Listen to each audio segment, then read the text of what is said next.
এইখন অসমতে সংঘটিত হৈছে এক আজব ঘটনা। এগৰাকী ছাত্ৰই ইছলাম ধৰ্মীয় টুপি পিন্ধি বিদ্যালয়লৈ আহিছিল, কিন্তু শিক্ষকে সেইগৰাকী ছাত্ৰক অৰ্থাৎ ইছলামিক ধৰ্মীয় টুপি পৰিহিত ছাত্ৰগৰাকীক বিদ্যালয়ত প্ৰৱেশত বাধা আৰোপ কৰিলে, অৰ্থাৎ বাহিৰ কৰি উলিয়াই দিয়া হ'ল ছাত্ৰগৰাকীক বাহিৰ কৰি উলিয়াই দিয়াৰ পাছতে উত্তপ্ত পৰিৱেশে বিৰাজ কৰিছে আৰু একাংশ লোকে এতিয়া সমগ্ৰ ঘটনাত গৰিহণা দিছে আৰু শিক্ষকৰ বিৰুদ্ধে গুৰুতৰ অভিযোগ উত্থাপন কৰি কৈছে যে সমগ্ৰ ইছলাম ধৰ্মটোকেই অপমান কৰিছে শিক্ষকে। আৰু লাহৰীঘাটত সংঘটিত হোৱা উক্ত ঘটনাই চাঞ্চল্যৰ সৃষ্টি কৰিছে। আমি সবিস্তাৰে খবৰটো লৈ অহাৰ চেষ্টা কৰিম। ইছলাম ধৰ্মীয় টুপি পিন্ধি অহাৰ বাবে ছাত্ৰক বিদ্যালয়ত প্ৰৱেশত বাধা। বিদ্যালয়ৰ পৰা বাহিৰ কৰি দিয়া হৈছে এগৰাকী টুপি পৰিহিত ছাত্ৰক। ইছলাম ধৰ্মীয় টুপি পৰিহিত ছাত্ৰক বাহিৰ কৰি দিয়া হৈছে। ছাত্ৰজনক অশ্ৰাব্য গালিগালাজ কৰাৰো অভিযোগ শিক্ষকৰ বিৰুদ্ধে। লাহৰীঘাটৰ ধূপগুৰি মাধ্যমিক বিদ্যালয়ত সংঘটিত হৈছে এই ঘটনা। আৰু টুপি পিন্ধি নৱম শ্ৰেণীৰ ছাত্ৰ জহিৰুল ইছলামে আহিছিল বিদ্যালয়লৈ।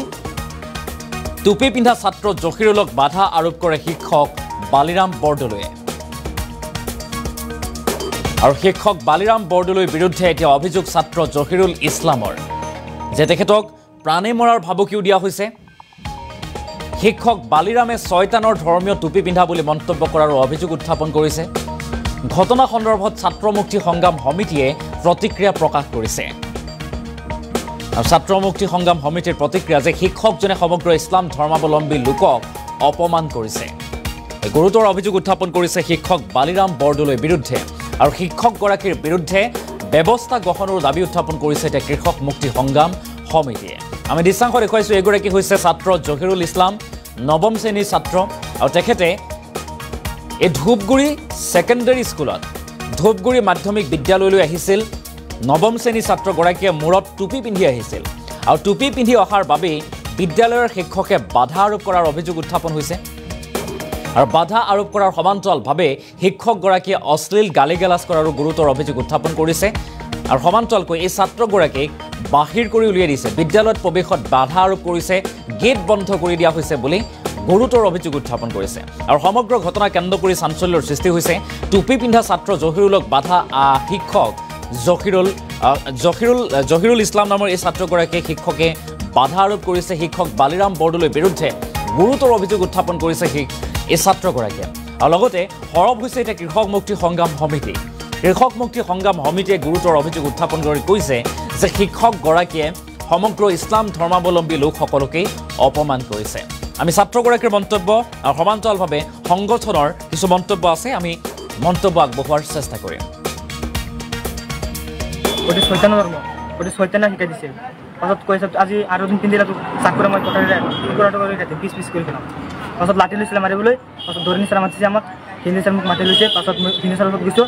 হিন্দী ছাৰে মোক ক'লে যে তুমি তোমাৰ টুপি পিন্ধিবলৈ আহিলে কিয় আহিবা তুমি টুপি পিন্ধি স্কুলত? তাৰপিছত মোক ক'লে যে তুমি ইচ্ছা কৰিলে মাছত যাব, স্কুল পঢ়িব নালাগে, তুমি যদি টুপি পিন্ধি আহিবা তেনেহ'লে তুমি স্কুলত যাব, মাছত যাব স্কুলৰ পৰা। কোন ছাৰে ক'লে? ধৰণী ছাৰে। আৰু আগতো ছাৰে এইটো বালি ছাৰে আমি যেতিয়া এটেড কৰিছোঁ তেতিয়া কৈছে লাগিলে তহঁতক এটাক মাৰিম আৰু মোৰ আমাৰ ধৰ্ম 50,000 ভৰি দিম। মানে অকল টুপি পিন্ধাৰ কাৰণে ওলাই দিয়া হৈছে? ওলাই দিয়া নাই, মানে মোৰ কিবা অসুবিধা আছিলে, মোক মাৰিব চাইছিলে। পাছত মই ওলাই আহিলোঁ। কোনে মাৰিব বিচাৰিছিল? বালি ছাৰ লাঠি লৈ বালি ছাৰ কি মানে ছাবজেক্ট টিচাৰ হয় নে head teacher? Head teacher. 8-9 head teacher, 9 নহয় 6 পৰা 8 লৈকে। তুমি কোন ক্লাছত পঢ়া? মই 9 পঢ়োঁ। আগতো মা দেউতাকক বহুত গালি দিছে, আমাৰ ক্লাছত গ'লে গালি দিয়ে। মানে অকল টুপি পিন্ধাৰ কাৰণে গালি পাৰি আছিল? হয়, আজি দিছে গালি। আগত মা দেউতাকক লৈ গালি দিছে, ধৰ্মক লৈ গালি দিছে। আমাৰ ধূপগুৰি হাইস্কুলৰ যিজন শিক্ষক, তেখেতৰ নাম হ'ল বালিৰাম বৰদলৈ। তেখেতে এজন ছাত্ৰই তেখেতে স্কুল ইউনিফৰ্ম পিন্ধি স্কুলত আহিছিলে, কিন্তু মূৰত টুপি পিন্ধিছিলে। টুপি পিন্ধি স্কুলত অহাৰ বাবে বালিৰাম বৰদলৈ ডাঙৰীয়াই এই স্কুলটোৰ শিক্ষকে অসভ্য গালিগালাজ পাৰিছে, ল'ৰাটোক প্ৰাণে মৰাৰ ভাবুকি দিছে, দি ছয়তানৰ ধৰ্ম বুলি উল্লেখ কৰি স্কুলৰ পৰা ওলাই দিছে। এতিয়া প্ৰশ্নটো হ'ল যদি যদি এই ছাত্ৰজনে ছাত্ৰজনেতো স্কুলৰ যিখিনি ইউনিফৰ্ম পিন্ধিব লাগে পিন্ধিছিলে স্কুলৰ ৰুলছ হিচাপে এটাই মিষ্টেক কৰিছিলে যে টুপিটো পিন্ধিছিলে শিক্ষকজনে ছাত্ৰজনক ক'ব পাৰিলেহেঁতেন যে তুমি কাইলৈৰ পৰা টুপিটো পিন্ধি নাহিবা এইটো নকৈ ছাত্ৰজনক অসভ্য গালি গালাজ পাৰি এনেকৈ আমি শুনিবলৈ পাইছোঁ এনেকৈ ছাত্ৰজনে উল্লেখ কৰিছে যে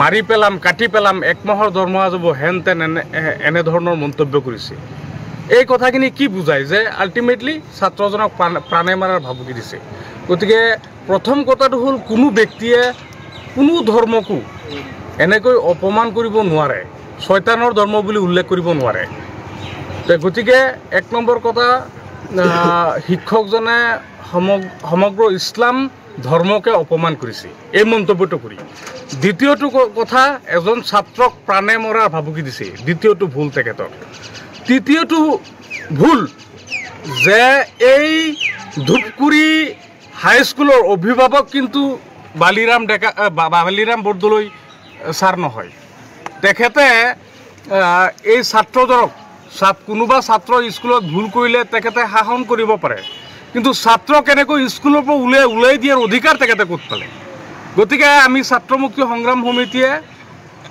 ঘটনাটো ভাষাৰে নিন্দনাই গৰিহণা দিছোঁ লগতে আজিৰ সংবাদ মাধ্যমৰ যোগেদি জিলা শিক্ষা বিষয়া ৰাজ্যিক শিক্ষা বিষয়াক আহ্বান জনাইছোঁ এই সন্দৰ্ভত কুইক একশ্যন গ্ৰহণ কৰিব লাগে অভিযুক্ত সন্দৰ্ভত আমি সাংবাদিকৰ এটা দল বিদ্যালয়ত গৈ শিক্ষক মন্তব্য ল'বৰ চেষ্টা কৰিছিলোঁ কিন্তু তেওঁলোকে গেট বন্ধ কৰি ৰাখিছে তলা মাৰি ৰাখিছে কি ক'ব এইখন হয় যিহেতু এই ঘটনাটো শুনাৰ পাছত সাংবাদিকৰ এটা সজাতি দল বা আমাৰ এটা ছাত্ৰ মুক্তিৰ এটা সজাতি দল আমি আহিছিলোঁ অহাৰ পাছত যেতিয়া নেকি আমাক দেখা পাই শিক্ষকজনে গেটটো তলা লগাই দিছে আমি ভিতৰত যাব পৰা নাই আমি আচলতে শিক্ষকজনৰ তেখেতে ঘটনাটোৰ সন্দৰ্ভত তেখেতৰ পৰা আমি জানিবলৈ আচলতে যাব বিচাৰিছিলোঁ কিন্তু আমাক যাব দিয়া নাই তেখেতে তলা মাৰিছে এই কথাটোকে জল পটকে প্ৰমাণ কৰে যে শিক্ষকজনে নিশ্চয়কৈ